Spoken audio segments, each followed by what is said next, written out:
You are in for a treat. Nancy Geary not only talks about stories, but she tells them in a way that you are going to laugh and enjoy yourselves. Formal introduction. Nancy Geary is a course creation expert. She has over 30 years of business experience working in training, marketing, customer service, retail management, insurance, tech, and financial services. Actually, the only career she hasn't pursued is in the restaurateur waste management business. And as she says, that's pretty unusual for a Sicilian from Chicago. So would you join me in welcoming our speaker today, Nancy Geary? Thank you so much, Susan. It's nice to be introduced by a fellow Chicagoan. Before I get into it, I want to tell you that because of my Sicilian upbringing, storytelling was a big part of our lives. I come from a long line of great storytellers and very funny people. And I learned at a very young age that that was the best way to be heard, especially if you're the youngest of five children trying to find your place in the family. So as we know, the topic today is using the power of stories to create training that sticks. I encourage you, as we are spending our time together this morning, that you really stop and you think about not only how stories relate to training, because that's my expertise and the context that I'm going to be presenting this in today, but really look at how you can use stories in all of your communication. Whatever it is, whether you're putting together a course, whether you're giving a eulogy, a wedding toast, celebrating the life of someone like your member Les, stories are so important. And in the introductions this morning, everyone gave great examples of why they are so powerful, from things being relatable to looking at the past and learning from the past, looking to the future, bringing in humor, bringing in aspects of our lives. Oftentimes people think, because I'm just a regular person, what do I have to share?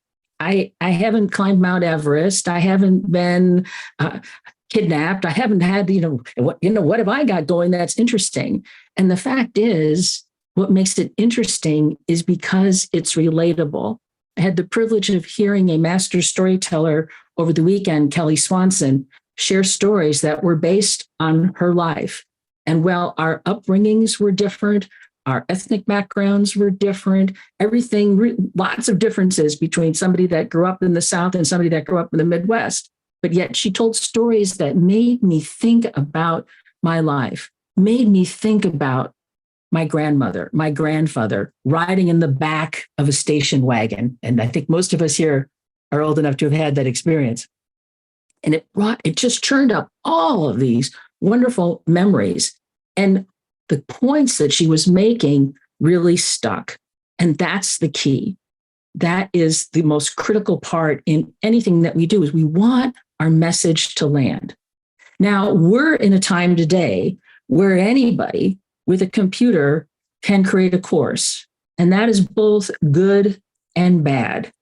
It's good because there's a tremendous opportunity to reach people all over the world. But it's bad because people have a tendency to just focus on the facts.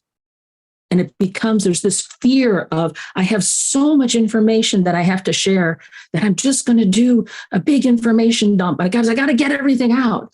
And what they forget is, we're going to forget. We can't remember when it's just a long list of facts. Think about how much more powerful our education in history could have been if the teachers would have told us the stories in addition to trying to memorize all of the dates. And when we drown people in facts, well, our audience ends up like this guy. Wake me when it's over. I can't take it. And this became even more prevalent when we had to shift from doing everything in person, or most of what we do in person, to doing things virtually. It got even worse because then there was this fear of, oh my gosh, I'm on camera, and how are people going to see me, and how am I going to look, and can I do all of this? And I'm just going to hide behind my slides, and I'm going to do yet another information dump. And so it took people to a whole new level of mediocrity that I don't want to have happen to anybody in this room today. So as I looked across what was going on, really throughout my whole life, I came to this conclusion that we really need to think about, how does education intersect with entertainment? And the phrase that I would love to say that I invented this, but I didn't, but it's really edutainment. This is what I believe people are looking for. And my inspiration for this came from a pretty strange place. I was flying on United, it happened to be United. And I don't know about all of you, but when the safety briefing comes on, if the flight attendants are delivering it, I have a tendency not to look at them unless they're right in front of me, because it would be rude to not acknowledge them when they're that close. But on this particular flight, they had a video. And I watched and I really paid attention. And thank God I finally know how to put on a seatbelt, because that's been a real challenge for a long, long time. But what was very interesting about it was the scenes kept changing. Every time there was a new idea, there was a scene change. It was going boom, boom, boom. And the scene changes as they were conveying the information that I needed so that I could finally get my seatbelt on correctly. It was in a new part of the world. So they got me on two levels.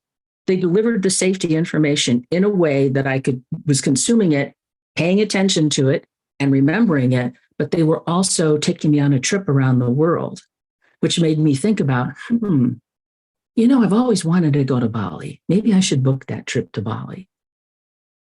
And that was what made it very powerful, because there was a storyline that was woven through the delivery of the information. In this instance, it was visual storytelling. So I stepped back and I thought, I really want to encourage people to bring more stories into what they do. I've worked with a lot of people in professions like engineering and accounting, not necessarily thinking about telling stories. Didn't go into that line of work because they wanted to tell stories. It's a much more, fact-based kind of a place, but yet there are great stories everywhere. What did somebody say this morning? Data with a soul. That's what these people needed. I love that line. So if we think about it, everything begins with a story. And let's look at this again from the perspective of entertainment. A story typically starts in a book, unless we want to go back thousands of years before we could write things down. But in our time, a story usually starts in a book. And then the book will become a play.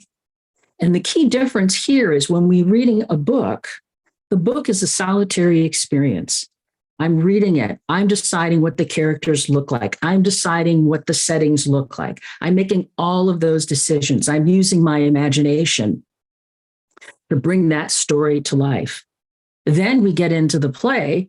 Now we have a restriction, because the play, it's time bound. It needs to start and finish usually up to 2 hours. It'll be divided into acts. There'll be a set, so we have a sense of what the background is like. Now, depending on how elaborate it is, we may still have to fill in some blanks, like in this image.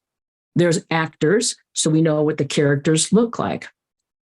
Then the play could become a movie. The movie has a new degree of opportunity because, it's time-bound like a play. It can be shot in any order that makes sense. So everybody in the castle, we're going to do the castle scenes today. And then tomorrow we're going to do the scenes outside. And it has to be done in a particular time, and decisions have to be made about, how can I do this in this medium? Because each of these mediums has constraints and opportunities. And I will never forget going to see the movie The Last of the Mohicans with my ex-husband. And this is probably one reason why he's an ex-husband. I'm loving this movie because Daniel Day-Lewis, he's running around, he's screaming, it's all this romantic. It's like, oh. We get out of the theater and he goes, I can't believe they did that. They took so many liberties with that book. They left out they left out this part and this part and this part. He's going on and on and on. And I'm thinking, if that would all have been in the movie, we'd still be in the theater. So there's always creative choices. There's always deciding, how am I going to take this story and how am I going to spin it, depending on how I'm delivering it? Am I going to be on Zoom like I am now? I'm going to be in front of a big room. Am I recording it? What are the different constraints and opportunities, and how do I need to tie into that? And how much of the story do I need to tweak, exaggerate to make it even more fun and interesting? So every story that I tell is based on truth, and there's some degree of exaggeration or some things that I've chosen to add to spice it up along the way, which is all about a story. I've been very intrigued looking at my ancestry now. I have a grandmother who's a very mysterious woman. She ran away from Sicily with a man who was not her husband, left a whole family behind. And no one has told that story in our family because it's the kind of story that you don't want to have out, but yet it's the story that we all want to know. So I'm starting to write a book, and I'm just going to make it up.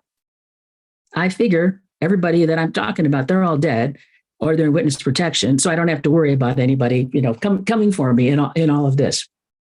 That's where we want to think about, how can we think through what we see in entertainment and how stories are told in entertainment and bring that into our communication, whether we're giving a speech, conducting a course, regular communication in a meeting, whatever it is, the stories are going to what will hook people, and it'll create the memory because the story anchors the point. I believe that what's happening in the world of training today is that there are three missing links. The first is solid program design. The second is being engaging and interactive.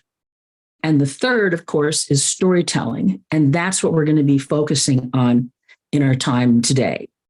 Think about all of the wisdom that everybody in this room has today and how wonderful it would be to be able to get that out into the world. When we think about telling stories, there's two ways to come at it.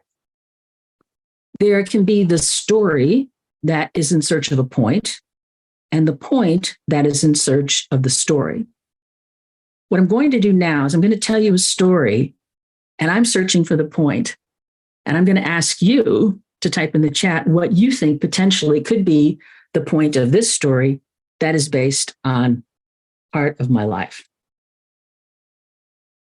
In 2016, I became single, and I hadn't been on a date since I was a sophomore in college.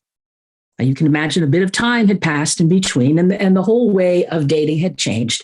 And I really didn't quite know what to do or how to even move forward. But I thought, it's time.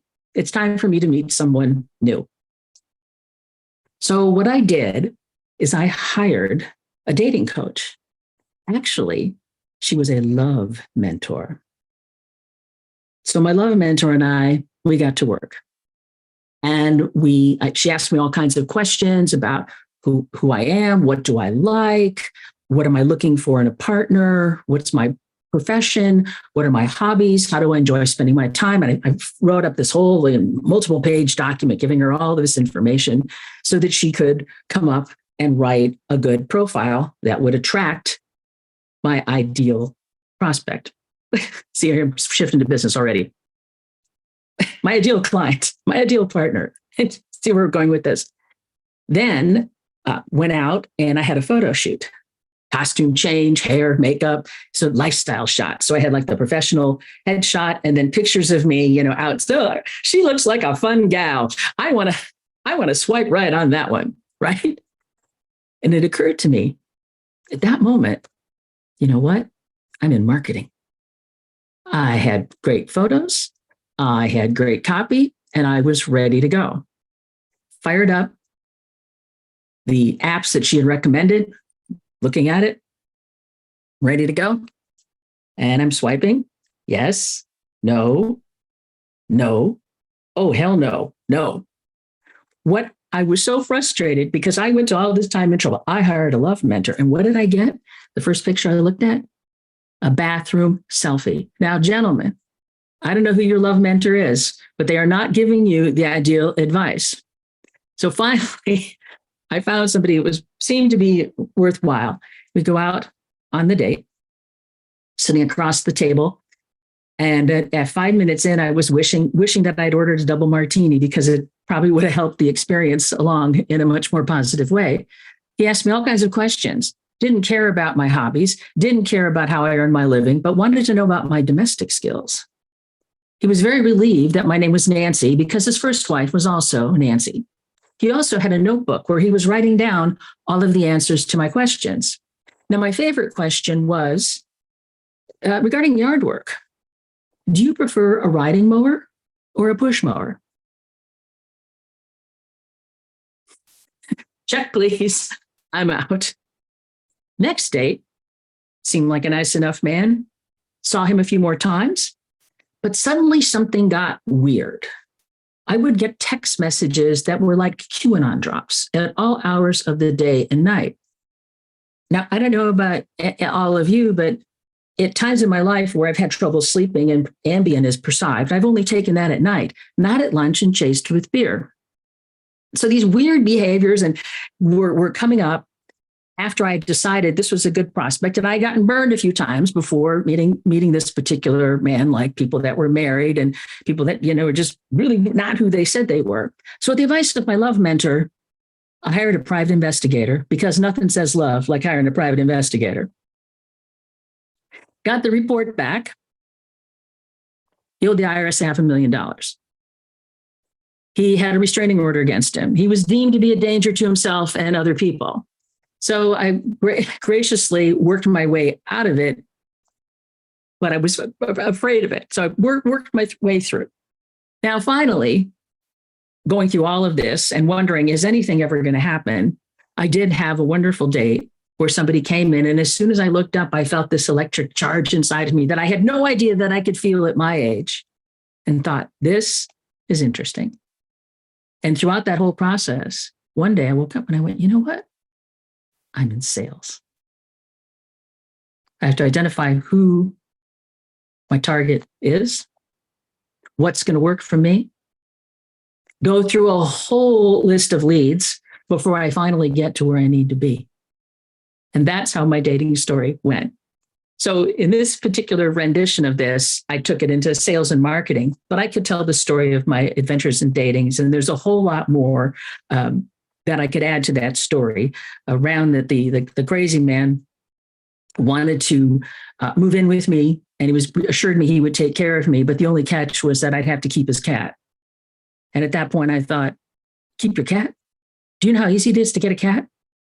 I could go down to Petco any Saturday morning and I could get a cat. I don't need to have you move in and live with me for a month. So I forgot that part as I was telling it. But so that's a story from my own life that I could use, and I could point in different directions depending on who I'm talking to. So I'm curious, telling a story about dating and trying to finding a new partner.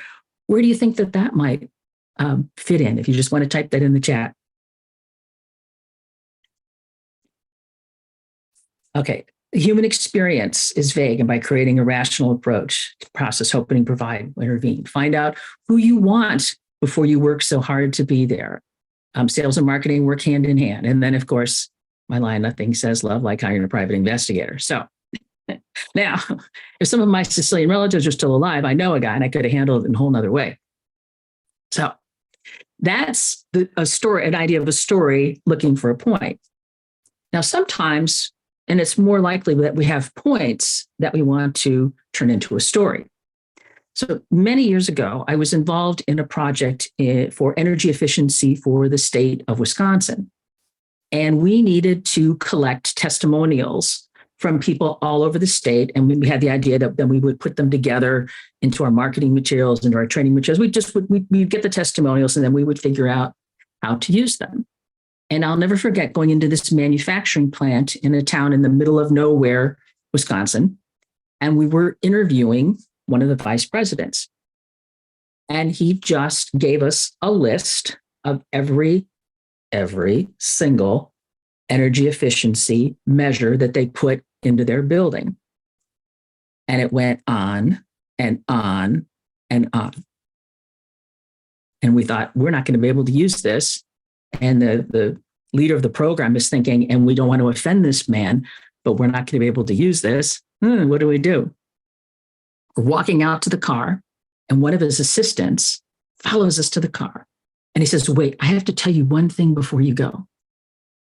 What was so important about our putting all of these energy efficiency measures in our building, changing our lights, changing our ventilation, what that did for us is we saved so much money. We were able to keep our jobs in this town, and we didn't have to send them overseas. And that was the power of the story of that situation.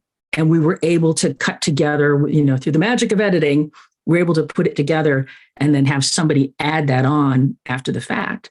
But this is where people get lost. This man felt he was doing the right thing by telling us what he had accomplished, but he didn't put it into the context of a story that would get our attention, and that where it would be memorable, and that people in a similar situation would be moved to take action. Wow, if you can do all of that in your building and you can save jobs, well, what can I do in my business? And how can I help my employees and my customers? It is really the most powerful tool that we have when we're trying to communicate our ideas. Forget about, you don't need beautiful slides, even though I love having beautiful slides. You don't need a lot of fancy technology. If you can walk into a room and tell a great story, or if you can sit across the table from people and share stories. And I go back to my upbringing. It was story after story after story. And one story that one family member would tell would lead to another person telling a story. And we would just go round and round and round. And if they started to get a little spicy, then they'd switch to Sicilian. So the children wouldn't always get the punchlines. So what do you think so far? Any thoughts? You can type in the chat. And the other part that comes up all the time is people will say, well, how do I make it funny? And what do we do where we can find the funny in daily living? And this can be tricky, but not tricky if we really are paying attention to what's going on around us. Things can come up in the moment, and the key is to write them down. So when we got together this morning and Patricia commented on my hair color, and she said, what would you call that hair color? And I said, well, I'd have to check the bottle. Now, that's a line that I'm going to want to write down. I was in a networking meeting yesterday, and when we were doing our introductions, they asked a question and I got the question, what is something new in your life? And I said, well, I learned that in September, I'm going to be a grandmother for the first time. And what I found kind of interesting about, it's great, I'm going to be a grandmother, but the way the story unfolded gave me pause. A good friend of mine had gifted me a tarot reading, and the reader went through month by month by month. And she told me, in September, your family is going to be expanding. A week later, I go to see my daughter and she shares the good news. And I thought, now this woman, she must really be the real deal when it comes to tarot reading. This is not some crazy gypsy fortune teller that you encounter at a fair and you go and you do some kind of a reading and then they tell you, you got some trouble in your life. And what you need to do is pay me $4,000 and then I will light thousands of candles and the curse on you will be lifted. Now, I come from a line of superstitious people where they believe in curses. And, my grandmother, she could put the curse on and take the curse off if the price was right. But I thought, thousands of dollars, you're going to light candles, and then the curse will be lifted. And she leans in and says, well, you know what? If you don't pay me that money, your life is just going to continue to go downhill. So preying on you, but yet in this opportunity, the woman that I encountered, she seemed like the real deal and not somebody who was going to take advantage of me. So it was just, but in the moment, the whole idea of bringing up the fortune teller was not a gypsy, that just happened naturally. And I think it happens to all of you every day. The key is when these fun ideas come, you either get out your pen and write them down or pick up your phone and do a quick recording so that you don't forget it, because that's what can happen fairly often. So what I would love to do now is just kind of hear from you what you think, what resonates with you from what we've talked about so far. And then I'll share with you a little bit of how you can reach with me. And then I've got some ideas and a final way to close out the program. Well, wonderful, Nancy. This is your president, and this leads into what our segment, and your question is. In fact, and your question is? All right, good.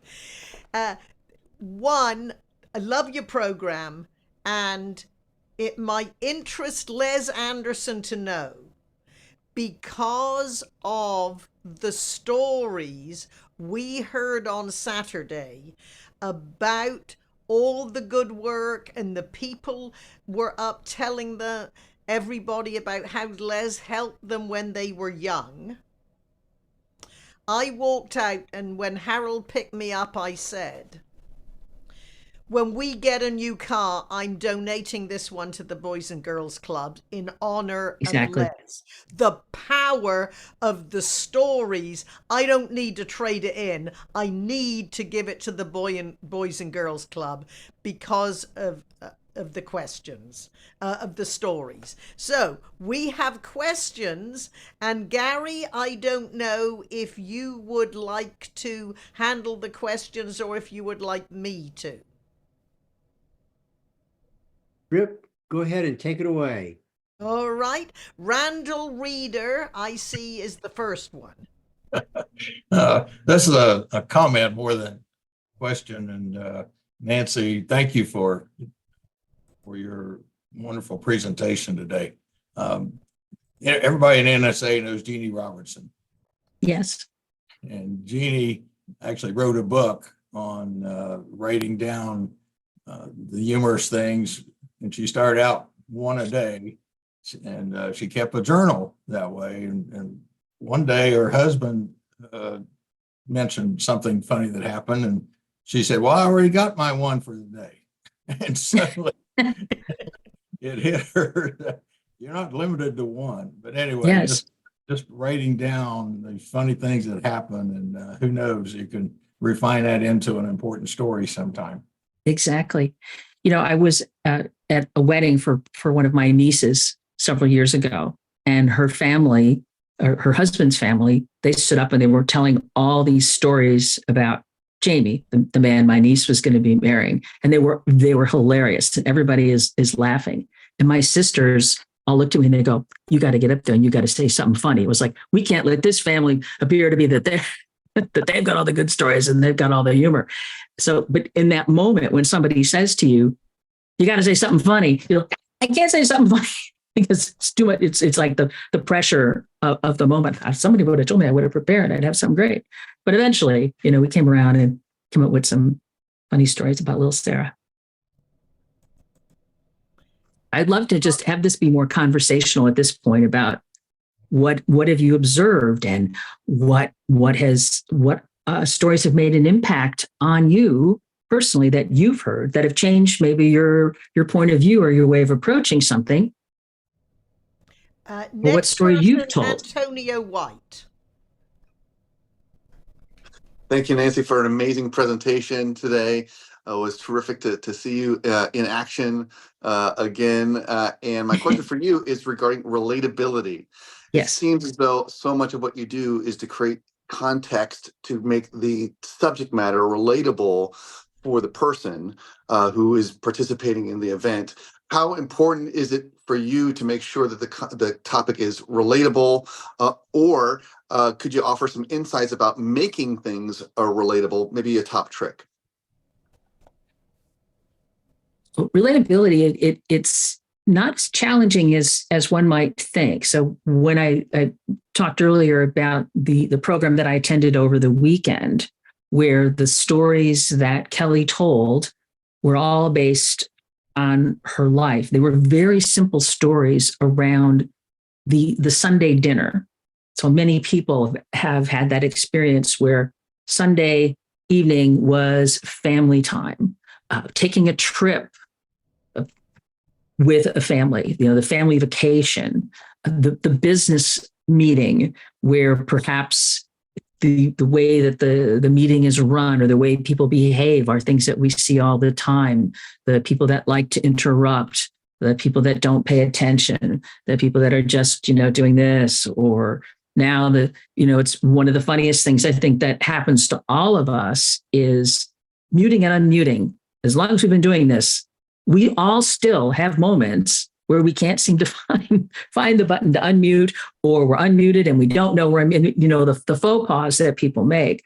So oftentimes I think it's really just looking at what is going on around you, and perhaps walking into a meeting with the mindset of, today I'm not only going to pay attention to what's happening in this meeting, what do I need to glean from it, but what are the behaviors that are going on? What are the different things that people are doing?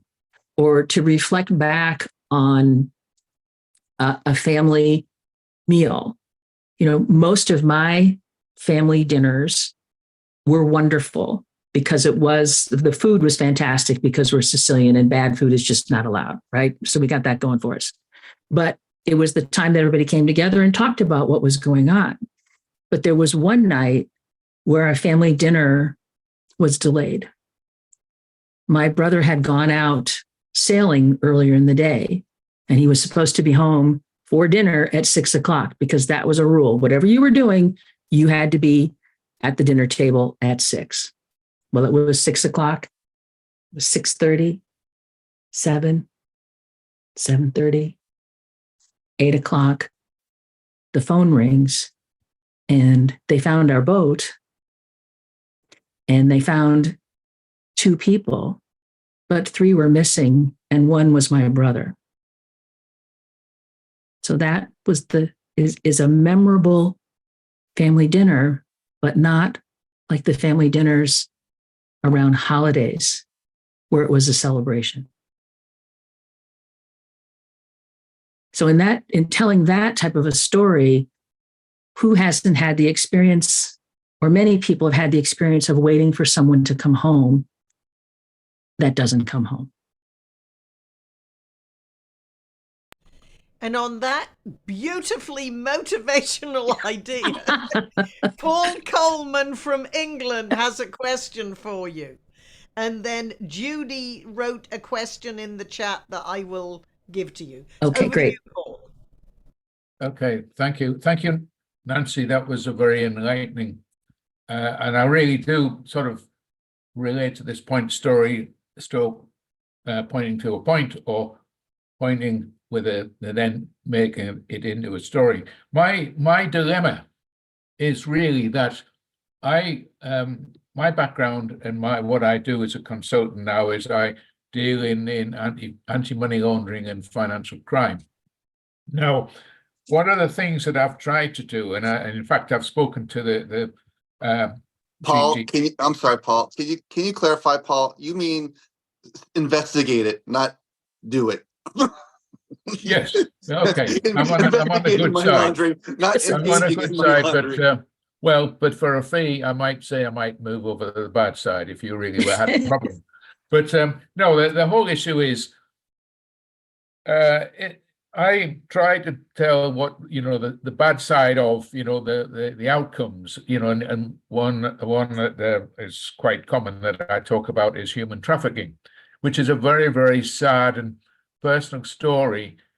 But in my position, of course, I haven't experienced it.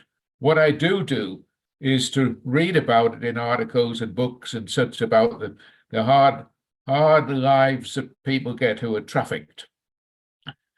But how can I give that credibility in a story? I mean, I can tell a story about a girl being picked up and then trafficked and then, all right, forced into labor that they don't want to do. But I'm just I'm recounting or reporting on a story, as opposed to saying, this is what I've done, because I haven't been in hands on it, close to it. But I just can tell a story, but it's already been written. That's the difference that I find that I have, or the challenge I find. Sure. And certainly many great stories have been written and retold. I think it's when you're looking at that story that you want to tell about human trafficking, what is it, by telling me that story, is there particular action that you want me to take? Is there an organization that I could donate money to? Are there things that I should, perhaps be awareness of when I'm seeing people out and about? So if you think about kind of where do you want people to go, you could tell the story of how horrific this is, and then think about what would be the call to action based on that story. What's the purpose of the story? And that's the flip side of this, is we want to think about, we have all these great stories that we can tell, but where do they fit in the context of the communication where we want to move people forward? You don't want, I could tell a random story today, but it wouldn't move people in a direction. Other thing I'd like to just mention is, how many recall the movie Slumdog Millionaire? Very powerful movie, and in showing how the children that they pulled them up away from their families. The families were too poor to take care of them. They maimed them so that they could go out and be beggars. But yet there were particular points in that movie where they would take us way down. But then the children would do something that was funny that would make us laugh, and they would lift us up. It's similar to the part when I tell the story around my brother. I gave you the downside of the story today, but if I were to continue on with that, I've got moments of lightness that I bring into that in the experience of how my family went through grieving and moving through life after that event happened to us. So can I ask, and show my ignorance, I'm not very good on movies. It's Slumdog Millionaire. Slumdog Millionaire. Maybe someone can type it in the chat. Okay, I did write that down correctly then. Well, that's an interesting area for research. I think that would be Yes. to try and just use that as or pick up what I can from that. I like that idea. Thank you. And just, and starting to just pay attention. I really believe in looking at what's happening in movies and TV shows and thinking, how can I translate that into what I'm doing? Recently, I saw a shameless plug. My daughter, she was in the play Misery, and she played the lead role. Now, I saw the movie many years ago, but went to see the play, and I braced myself for the play. What was interesting is there were a lot of funny lines in that play, and we needed them to be able to get through that play. We could not, as an audience, we couldn't take it if the whole storyline was frightening and keeping us down here. And it was like, that's interesting. And so it's important that when you're going to take people on a journey with you, you have to have points that you lift them up, because you can't if you keep everybody down here, then then their minds are going to start going in horrible directions, and they're not going to remember anything because they're just trying to hang on to their sanity. So that's the thought. Okay. It looks like Susan has a question. Yeah, thank you very much. Thanks very much. You're Nancy, welcome. You and I had talked about growing up similarly, but you talked about the dinner table. And from my research, when I wrote my conversation book, I learned that people who were better and more comfortable conversationalists, even if they thought they were shy, were people where the family had dinner and they had to be able to talk about their day. And then for me, it was, we all told stories. How much did your family dinners motivate and create the concept of storytelling? And do you think we're missing out because we don't have dinners together in this busy day and age?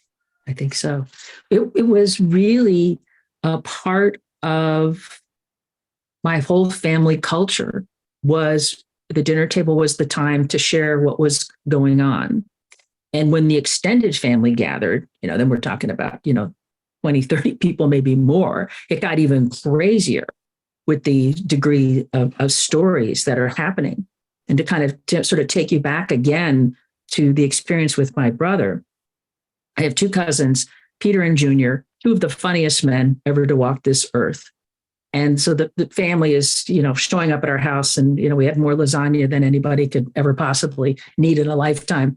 But they're coming in, they walk into the room and everybody's just in shock. And we're just like, oh, Peter and Junior, what did they do when they walked into that room? They started telling funny stories about things that our family had experienced. And everybody starts laughing. And the whole feeling in the room lifted because these two men, they had the presence of mind to come in and tell us a story and make us laugh. And I'm 14 years old, and I had this moment of, I'm going to be okay. This is horrible, but I'm going to be okay. Because Peter and Junior made me laugh my ass off. So anyway.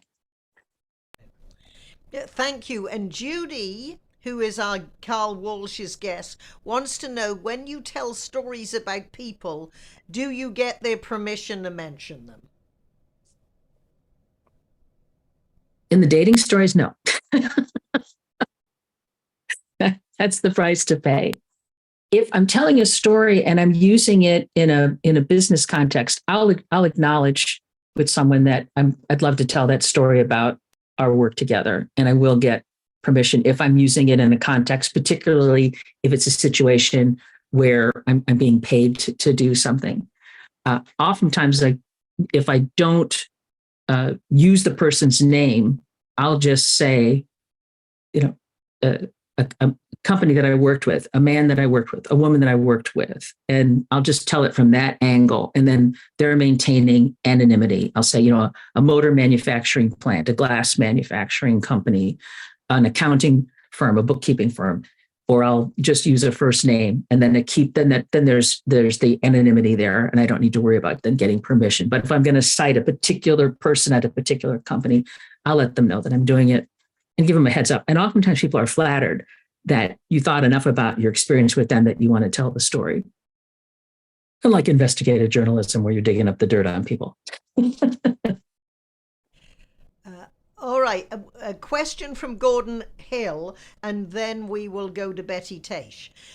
Gordon is asking about models for stories, and he compares it to for jokes. There's a model for jokes, a setup, a punchline, and then the punch word, a punch phrase.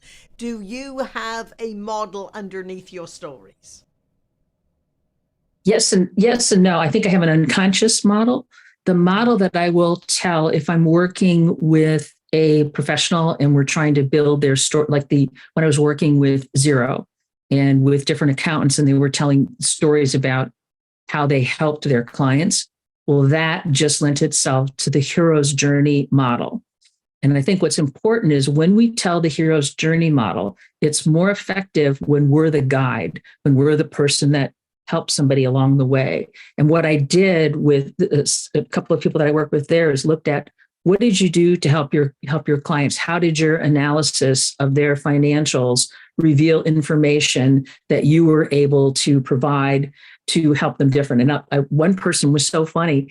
He had a customer that he was spending $5,000 a year on cigars. He's like, what are you doing? $5,000 a year on cigars? What is going on here? And so the I don't know whether or not the Raphael Effer changed his habits around cigars, but he had the awareness of it. And he would not have gotten that awareness that he was spending that much money if not for the advice.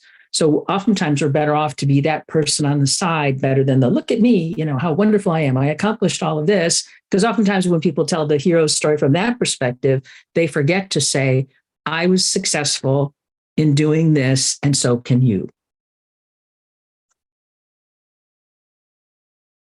And Betty Taish, and then Mike Milstein.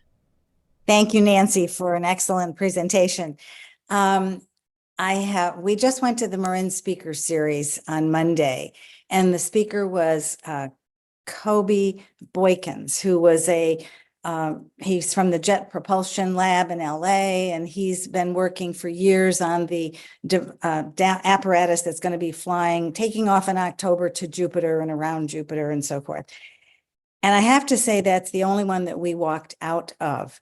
And I wonder how you counsel people. I'll share a few things that he did. At the beginning, he was animated and he was like a little kid. He always wanted to, experiment and so forth. But then it got into such technical weeds, and he was like a millennium where he talks really fast and you can't understand what he's saying. We talk a little slower as we get older. So that was number one. And then he was talking in all these big terms. So I was thinking, listening to you, what could he have done? There were so many things he could have woven a story about, what does it mean for us? Why do we need to go to Jupiter? Et cetera. And do you counsel people on presentations which can utilize stories within the presentations more effectively? Yes, I do work with people when we're looking. Typically, it's a course, whether it's an online course or a workshop, and we look at what is it that you want to cover, what are the key ideas that we need to get across, and then we step back and say, okay, how are we going to teach this in a way that's going to engage people? And one of the first things that we look for is where are the stories that you can tell, because the story is the easiest way to bring interactivity into a program. And it's really asking people questions about, well, what happened and why was this important and what difference did it make? The whole idea of going to Jupiter, that's fascinating. That's amazing. It's so, right? So that maybe what could you do to reflect back on when you were a child, what did you think about space and space exploration? Did you want to be an astronaut and then you ended up being an engineer? Kind of what was his inspiration, or what's compelling about going to Jupiter? Could we relating it to Star Trek or Star Wars or something like that, where it piqued our imagination? But again, people get lost. I'm going to do this talk in Marin. It's a speaker series, and I darn well better give them a lot of information. And without the story, it's not memorable. People are going to walk away and go, well, there's an hour of my life I'm never going to get back. Thank you. All right, good. And Judy is making a comment that I would totally agree with, that ties from your family experience in the TV show Blue Bloods. Every episode, they have a family dinner where they, you really review some of the feelings and the emotions and the reasoning behind the stories that they were part of in the show. So we can all relate somehow to the family dinner. And if you had your experience, you're probably going to grow up valuing stories more. And the next question, yeah. And just to say, and let's hope that where we are now, that the family dinner doesn't get lost in that, I can't, you'll see people in restaurants and they're looking at their devices. Yeah. The whole family, like, why are you even here? Why are you sitting around the table together if you're all doing this? Yeah. I just want to acknowledge a couple of our late members who came in. Claudette Good O'Neill, who is a speech coach and an NSA member. She has a client right up until 8 o'clock every Wednesday. And Don Persky, who is one of our board members. So thank you. I'm glad you made it. And now the next question is from Mike Milstein. Unmute, Mike. We want you to be muted when it's important, but you want to talk, we want to hear. Here we go. Yeah. The other night, I happened to be watching an interview on YouTube of Larry David, and he was asked how he comes up with his ideas for Curb Your Enthusiasm.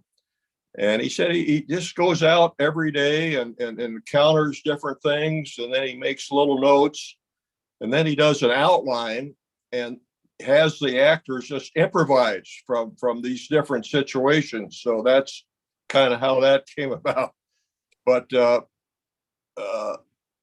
I'm kind of curious about the outcome of your dating experience. I didn't quite get the last punchline.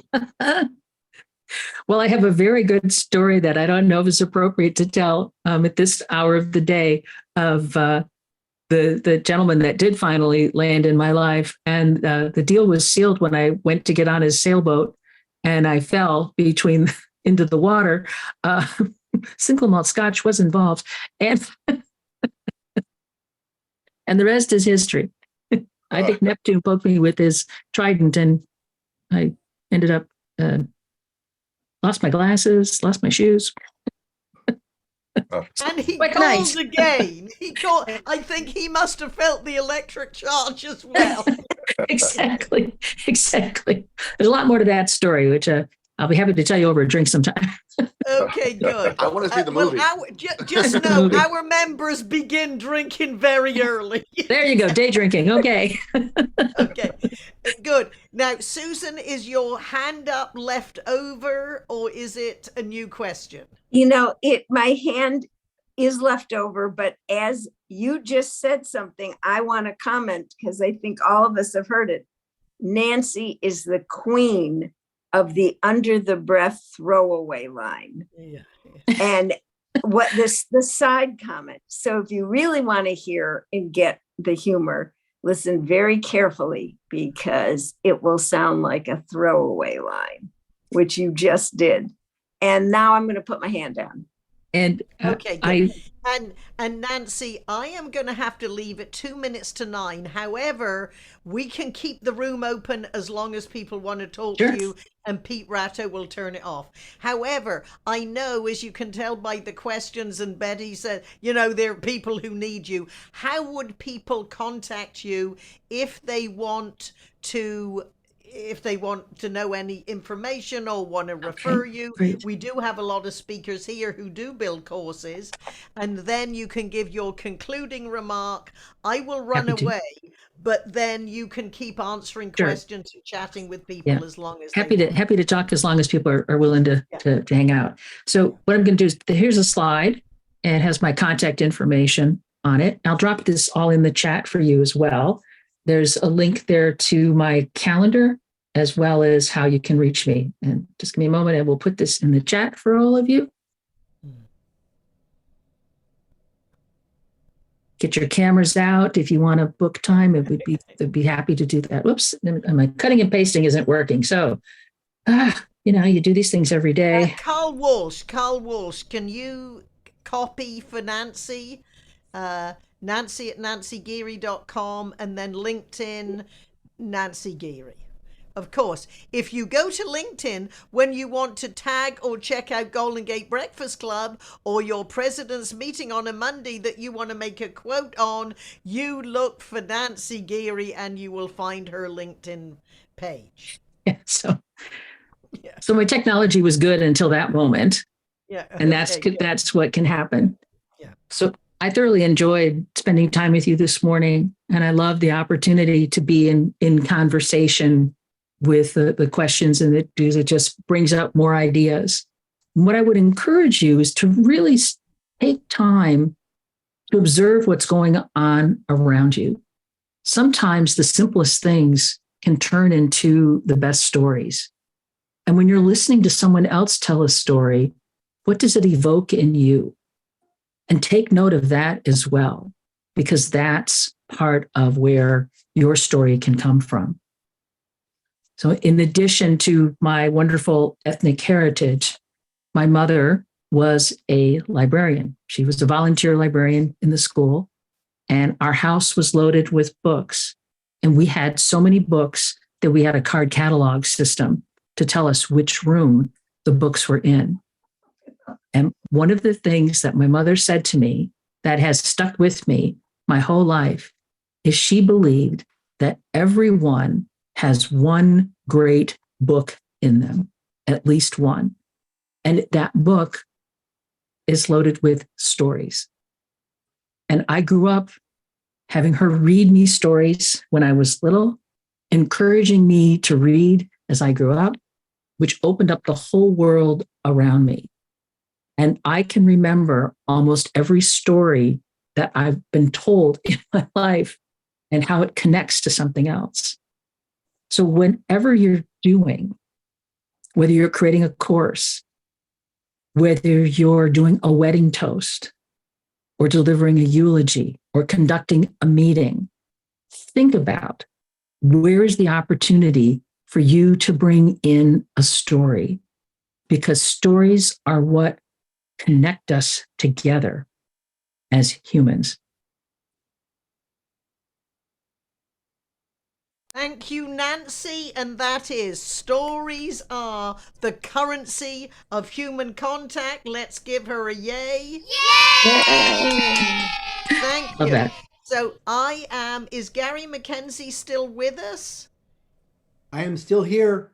Good. I have to run away, but I want you to handle the Q&A. Is that okay? Certainly. For the rest of the meeting, and then Pete at the appropriate moment can turn off the recording, and then as long as everybody wants to chat, Nancy is willing to be with us. Yep. Thank you again. And for those of you who are on the reminder Tuesday message from Craig, he has photographs of when Nancy spoke to us last time live, which we believe was one of our last programs before the pandemic, because Nancy told me yesterday it was the last time I barted into the city was when I spoke for you. Then we went into lockdown. So Yeah. as you can see, Nancy can deliver virtually, very engagingly, as well as in person. So I'm running off to make money, but thank you for always stepping up, Nancy, to help your pals at the Golden Gate Breakfast Happy to Club. do it. Thank And you. over to you to take charge, Gary McKenzie. Okay, thank you. Have fun making money. Well, we have other questions for Nancy. Yeah, just happy to. I'm happy to be the last one standing. Hey, I've got another compliment for Nancy. Go ahead, Randall. Nancy, you used the PowerPoint brilliantly. So many speakers come on and put on the PowerPoint, and that's the last you see of the speaker's face. But you had the advantage. Well, I'll say it an advantage. You don't have very many slides in your PowerPoint, and you flashed them on the screen long enough for us to see them. And then we went back to seeing you. So that's a great technique. Thank you. Yeah, for my little, I use Ecamm, and then I have a Stream Deck where I just push a couple of buttons to be able to go back and forth between me on camera and the slides, as you saw. So, I mean, I just kind of like that. So I can keep talking while I'm looking at the slide and then come back and not miss a beat because I'm hitting two buttons. I did have it. Something was set up where I had picture-in-picture on the slides, but I lost that functionality yesterday and I couldn't figure out how to get it back. I got the picture back, but then I lost my sound. I was like, okay, that's enough. That's all we can do. Well done. Nancy is scanning the screen. I don't see any hands raised. However, there are two individuals I'm sure have questions. One is Gordon Hill. Gordon Hill's been a long time presenter and speaker, and I'm thinking he must have a question or some comment about storytelling. So Gordon, would you entertain us for a moment with a story for Nancy or a question for Nancy? Long time is true, not necessarily that good at it. Nancy talked about training in the beginning. I was one of those, what a botanist would call a sport professional speaker. I was a knowledge speaker. I taught 3, 4, and 5-day technical seminars to geeks, some of whom were in suits. Her point earlier, of the earlier questions, what is the importance of a story? I had two thoughts. One, relevance. Does the story fit the program we're doing? Because too often a speaker will tell a story that has absolutely nothing to do with their program. Secondly, as a teacher or trainer, I thought the most valuable stories are the ones that, if you took chemistry in school, you remember magnesium dioxide, which was a catalyst. And magnesium dioxide doesn't do anything in an experiment. It doesn't change. It just causes an accelerated process. And to me, that's one of the key elements of a really good relevant story, is it's catalytic. Yes. Yeah. I'll finish with this.